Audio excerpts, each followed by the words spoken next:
Hello, everybody. How's it going? Another episode of the Tavern Brawler Wizard series here for you. In this episode, I'm going to be taking on the entirety of Moonrise Towers. This video is kind of a capstone demo of everything the build's been up to in Act 2.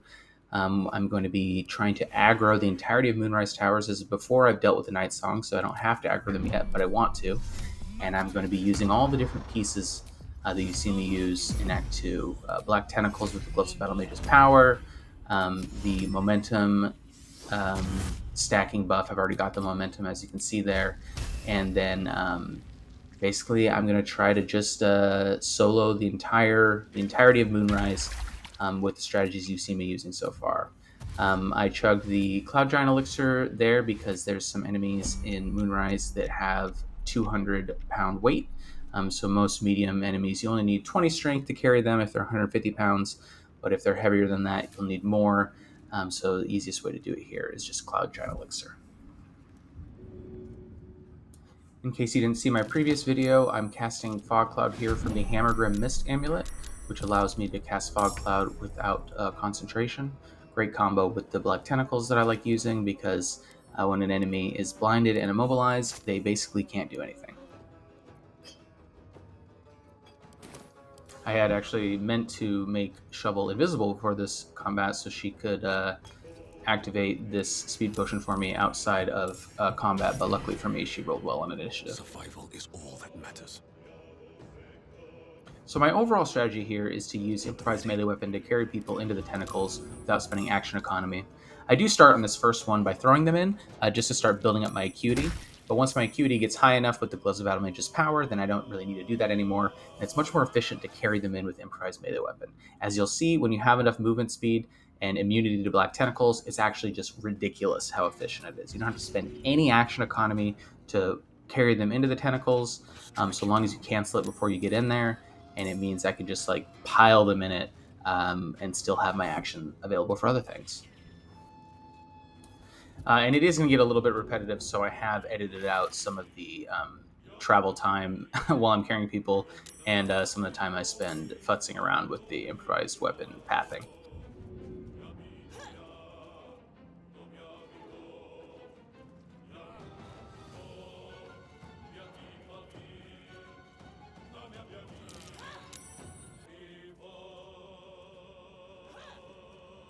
Still my first turn of combat, and I've now carried in, 7 of them? And remember, I cast the Black Tentacles on an open area. I didn't cast it on any of them, so every single one of them I've carried into it on the first turn of combat. Throw a spiked bulb here just to build some acuity, because grenades build acuity with the gloves. Normally I'd probably use an Alchemist Fire, but that will destroy the Fog Cloud, and I want to leave that up.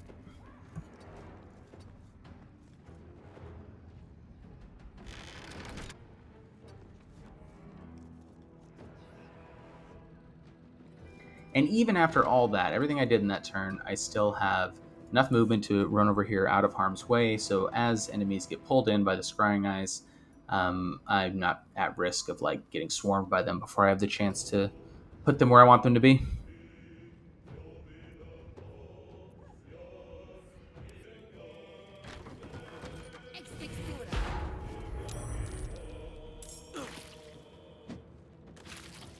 And then they can't move and they can't see, so most of them are just going to skip their turn here. Except for this guy who decides to throw a caustic bulb for some reason. Not entirely sure what the AI was thinking there.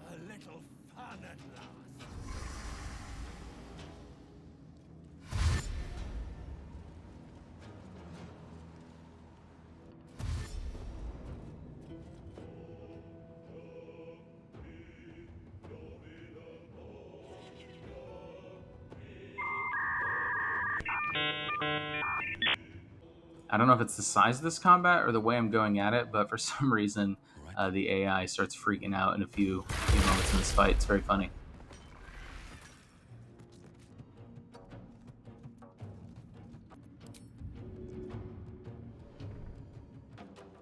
May the gods take you first. I know I've already done this like a million times this run, but I just can't get over how good that is. Like, look at that. It's just like, get in there. You too. Everybody get in here.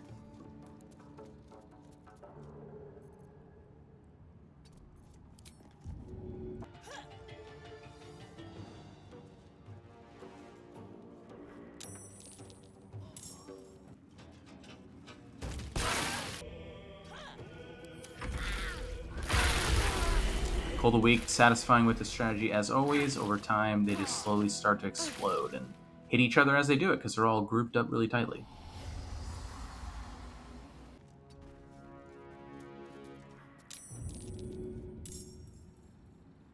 Something that may not be obvious if you haven't played with improvised melee weapon very much yourself is the like window you have to cancel it before the animation happens. It's actually really generous. Like you can do it anytime.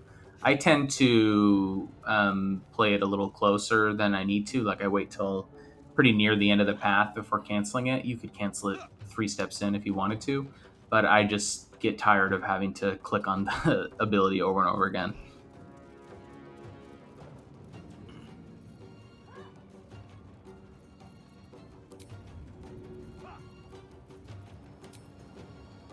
Hope this ends well.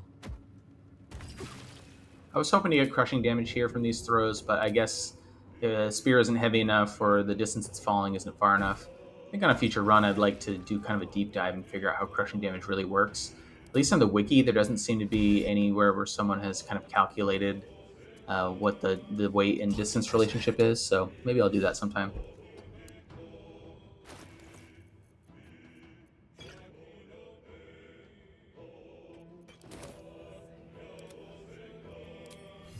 I pause here for a second because I'm like, what is Araj doing?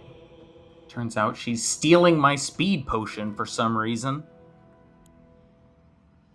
Next one I attack like as fast as possible before she gets the chance. I seriously don't know what that's about. Does she just like pick stuff up off the ground? Is that something other NPCs do? Like you gotta watch out when you put stuff on the ground if it neutral NPCs nearby?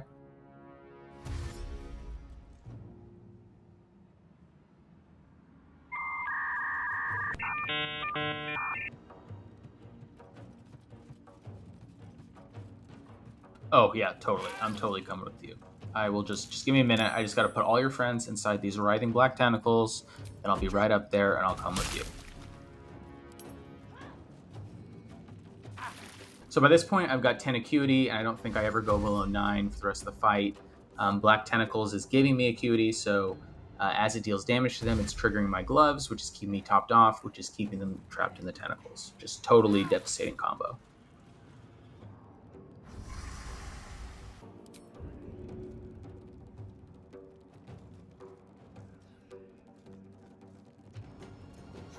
You may have seen in a previous video that I discovered the enemies affected by black tentacles are grounded, so they can't be moved while they're affected by them, but this guy has not failed at the saving throw yet, so I can throw him.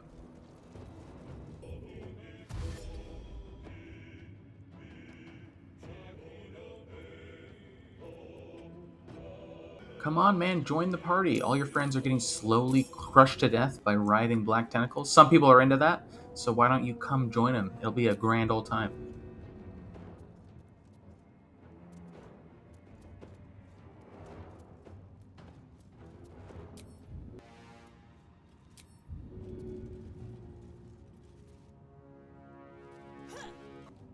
Maybe I should. No, this is good.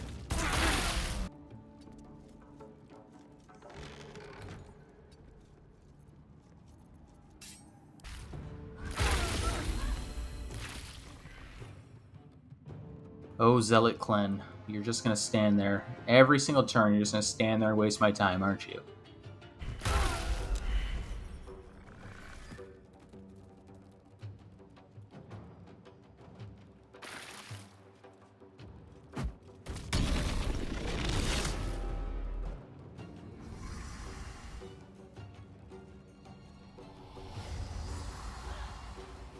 A few more trickling in here. I was actually kind of surprised that there was still more that could be aggroed at this point. It's pretty deep into the fight.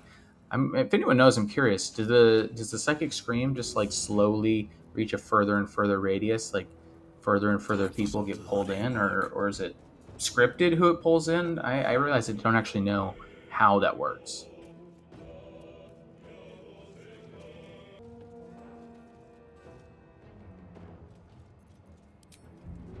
Doesn't end up particularly mattering for the fight, but the reason I'm immune to the blinded from the fog cloud is I'm also wearing the Eversight ring.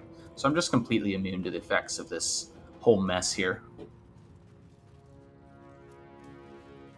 All three of those enemies I was easily able to deposit inside the tentacles. the first turn they arrived in combat.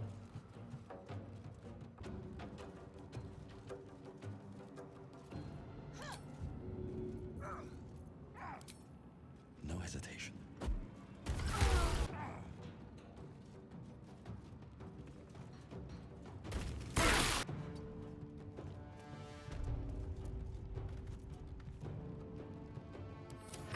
Make a sort of funny mistake here that I hadn't thought about, which is that by moving Shovel far enough away from the mess in the main entry area, the enemies start falling out of combat because we're too far away from them. That can happen if you go far enough away. It's been happening to me actually a lot in this run. And then, so some of them just kind of stay in the tentacles. Some of them like teleport back to where they started. Just kind of gets zany at this point.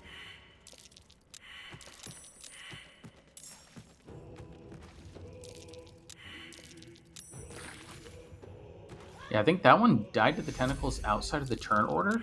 Which is very weird what ends up happening.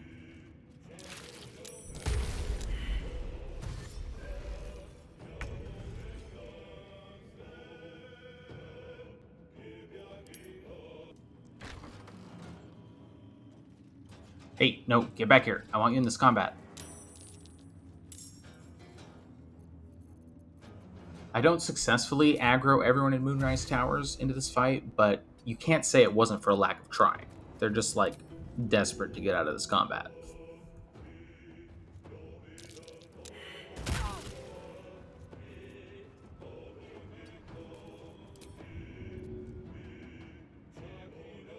Here we go again.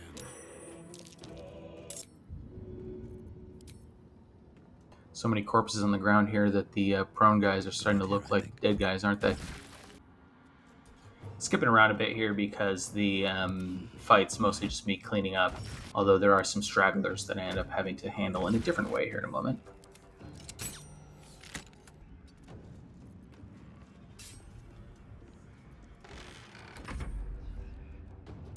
Zealot Cleanse still hasn't moved.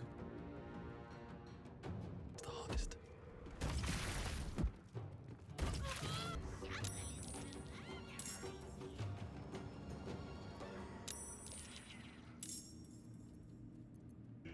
Breathe deep and move.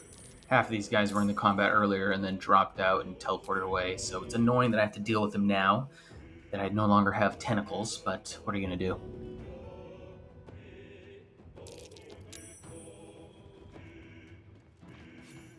Light on my feet.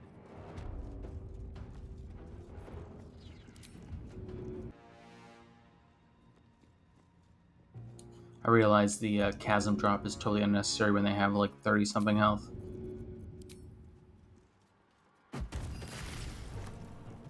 Finally cleaning up those damn scrying eyes, because now they're just annoying and not helping me aggro everyone.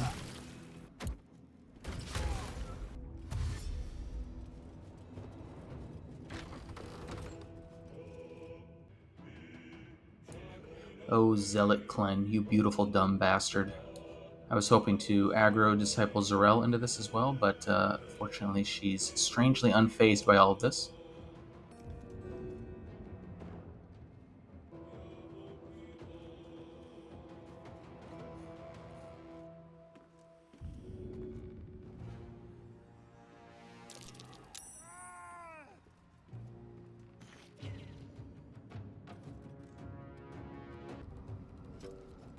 Another random straggler that decides to cast Hunger of Hadar, just briefly clipping me for some reason.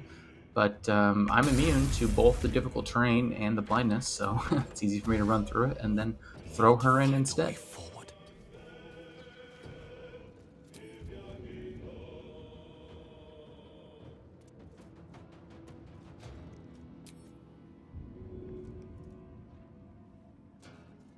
Another day, another fight.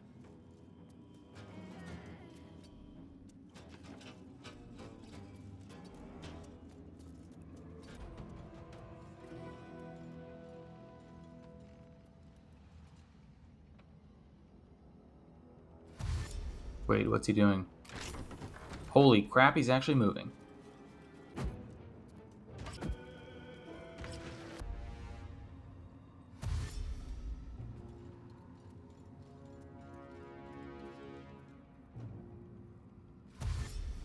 Run, you idiot! Come join the fight at long last!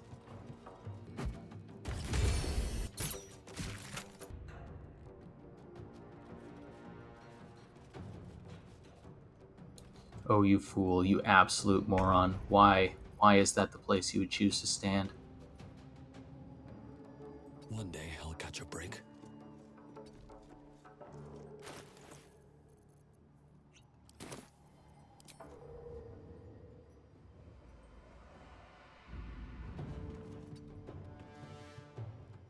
Zealot clan arriving in combat just in time to give me a spectacular finish by throwing him to his doom.